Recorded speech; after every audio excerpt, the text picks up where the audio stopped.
Bonjour, il y a quelque temps, j'avais réalisé un tuto pour vous permettre de faire de jolis tapis à histoire pour les enfants. Je vous mettrai le lien de ce tuto dans la description de cette vidéo, juste en dessous, pour vous éviter d'avoir à le chercher. Le principe du concept pour les dames qui ne connaîtraient pas, c'est de créer un décor pour en fait raconter votre histoire avec des petits animaux ou des petits personnages en direct devant les enfants. Alors j'ai moi-même testé ce concept en centre de loisirs maternel et je peux vous dire évidemment que les enfants ont adoré. L'avantage, c'est que les enfants ne sont pas assis juste à écouter, ils sont occupés à regarder donc le petit spectacle qui se passe devant eux. Il se trouve qu'à l'époque où j'ai créé le tuto du tapis, j'avais évidemment prévu de faire le tuto sur les petits animaux et les petits personnages pour compléter vos histoires. Il se trouve que je me suis aperçu qu'en fait j'avais oublié de faire ce tuto. Dans le tuto d'aujourd'hui, je vais donc réparer cet oubli en vous proposant une petite technique simple pour créer de petits animaux pour vos histoires. Alors, je vais commencer dans ce premier tuto par une technique vraiment très simple qui peut même donc s'adresser à des gens qui n'ont jamais cousu. Vous pourrez aussi prévoir de faire ce genre d'atelier avec des enfants par exemple. Dans un prochain tuto, je vous montrerai une technique un petit peu plus, on va dire sophistiquée, c'est un grand mot, pour créer des animaux, vous voyez, avec des petits bras et des petites têtes séparées. À savoir que la technique n'est pas beaucoup plus compliquée si vous êtes un petit peu débrouillarde. La seule différence c'est que le corps va finir en pointe, qu'on va faire la petite tête séparée et qu'on va la coudre après sur notre corps. Il faut se dire que quand on travaille pour des enfants, la qualité du travail est peu importante. Si votre petit animal a un œil plus gros que l'autre ou une oreille plus petite que l'autre, ça n'a absolument aucune importance parce que les enfants ils vont regarder dans le global. Si l'animal est rigolo, ils vont l'adorer. Donc c'est un point important à préciser parce que si jamais vous avez jamais cousu ou si vous êtes juste débutante, n'ayez pas peur de mal faire, dites-vous que les enfants apprécieront toujours. Comme je vous l'ai précisé, je voulais que ce tuto soit facile, qu'il soit accessible à tout le monde. Donc, dans ce tuto d'aujourd'hui, je vais donc partir sur la technique vraiment la plus simple, qui est réalisable par tout le monde. Le principe, ça va être de travailler à partir d'un patron, vous voyez. Là, c'est le panda, qui peut aussi devenir, par exemple, un ours. Et le système, c'est que le corps aura toujours la même forme, très simple, et qu'en fait c'est en jouant avec les détails, la forme des oreilles, la forme du museau, qu'on va jouer pour faire des animaux différents. Par exemple là, pour bien que mon explication soit claire, je vous ai fait donc le panda, c'est celui que je me suis servi pour faire donc mon petit panda qui est là, et à côté vous voyez il y a le même patron avec les oreilles pointues, le museau qui fait plus un chat. La première chose, ça va être donc d'imprimer le patron que je vais mettre sur le site de l'atelier, donc l'atelier Crazy by Nat. Vous avez une partie où il y a marqué ma chaîne YouTube et en dessous vous aurez les patrons des tutos. Vous imprimerez donc le patron, à savoir que vous pourrez évidemment jouer sur les tailles aussi, faire plus petit ou plus grand. Alors ne faites pas trop petit parce qu'il faut quand même qu'il soit facile à tenir pour le manipuler pendant l'histoire. Mais vous pourrez, si par exemple vous voulez vous amuser, faire un petit pour mettre en porte-clés. Donc, vous allez prendre votre patron, le découper.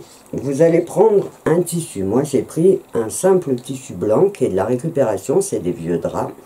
Donc, sur votre tissu, vous allez poser votre patron et vous allez faire le contour du patron. Vous allez ensuite prendre des feutres textiles. Alors, vous pouvez, si vous avez de la peinture textile et que vous n'avez pas de feutre, passer aussi par la peinture, mais les feutres c'est vraiment quelque chose de très facile, comme je vous le disais, que vous pourrez même utiliser avec des enfants.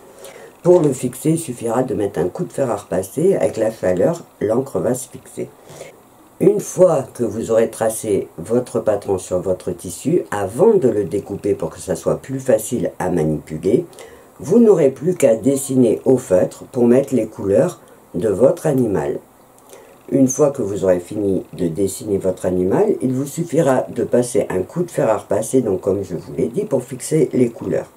La troisième étape consiste tout simplement à découper la forme du devant, la forme du dos, les petites oreilles, de mettre les oreilles, vous voyez, pour que des deux côtés elles soient noires. Donc on met une face de chaque côté et on va les coudre ensemble, vous voyez comme ça. En fait on va mettre une sur l'autre pour les coudre ensemble. Et donc pareil pour le corps, on va mettre donc le dos sur le devant et on n'aura plus qu'à coudre donc tout le tour. Pour que ça soit plus facile, qu'on n'ait pas à retourner nos tissus, ce que j'ai fait, c'est que j'ai simplement cousu tout autour de ma pièce au point de feston un petit peu serré. Si vous avez jamais cousu, j'ai l'explication du point de feston dans un tuto qui s'appelle les 5 points de base de la couture créative, qui est rangé dans la playlist technique de couture créative. Ça vous permettra de voir l'explication en gros plan. Si jamais vous prévoyez de faire un atelier avec des enfants, vous pourrez évidemment utiliser la même technique avec les feutres textiles, ou vous pourrez aussi remplacer le tissu par de la feutrine. Ça sera plus facile parce que ça ne s'effiloche pas, et ça sera aussi facile à coudre par les enfants. Donc, le principe, comme je vous l'ai dit, c'est vraiment de faire des choses simples et rigolotes.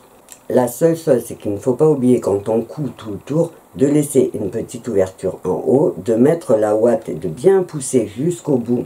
Donc on va commencer par le haut, mais on la fait glisser en poussant avec par exemple un crayon, pour bien la mettre dans les jambes, et ça va remonter au fur et à mesure. Une fois que votre ouate est bien arrivée en haut, vous n'aurez plus qu'à fermer donc la partie du haut, pour que votre petit animal soit prêt à être utilisé. Donc comme vous le voyez, ce tuto est vraiment très facile. Comme je vous l'ai dit aussi, il est réalisable même par des débutantes. Quelqu'un qui n'a jamais touché une aiguille pourra le faire sans difficulté pour peu qu'elle ait un petit peu d'envie. Voilà, ce petit tuto est donc terminé. Je vous rappelle que si vous avez des questions, une partie commentaire sous cette vidéo peut vous permettre de les poser et je me ferai un plaisir de vous y répondre. Avant de vous quitter, je voulais aussi donner une petite idée. Si jamais vous êtes une mamie à la retraite ou si vous faites partie d'un club de couture, sachez que j'ai vu dans certaines régions des clubs monter des projets collectifs pour créer à plusieurs des tapis avec les petits personnages pour les offrir aux écoles ou aux bibliothèques de la commune. Donc j'ai trouvé que l'idée était belle parce que quand on ne sait pas coudre, c'est très cher à acheter et souvent les maîtresses n'ont pas le budget pour. Voilà, cette fois, je vous ai tout dit. Alors, dans un prochain tuto, comme je vous l'ai dit, je partirai sur d'autres techniques pour faire des animaux et des personnages. Je voulais aussi vous rappeler, si vous êtes nouvelle, qu'il existe sur Facebook un groupe qui s'appelle Totalement Crazy by Nat, qui est directement lié à cette chaîne, qui peut vous permettre d'échanger avec d'autres personnes qui suivent la chaîne et qui peut aussi vous permettre de partager les photos de vos créations réalisées à partir de mes tutos. Si vous êtes intéressé pour nous rejoindre, il suffit d'aller sur la page du groupe et d'en faire la demande. En attendant mon prochain tuto, je vous souhaite plein de jolies créations et je vous dis au revoir et à bientôt.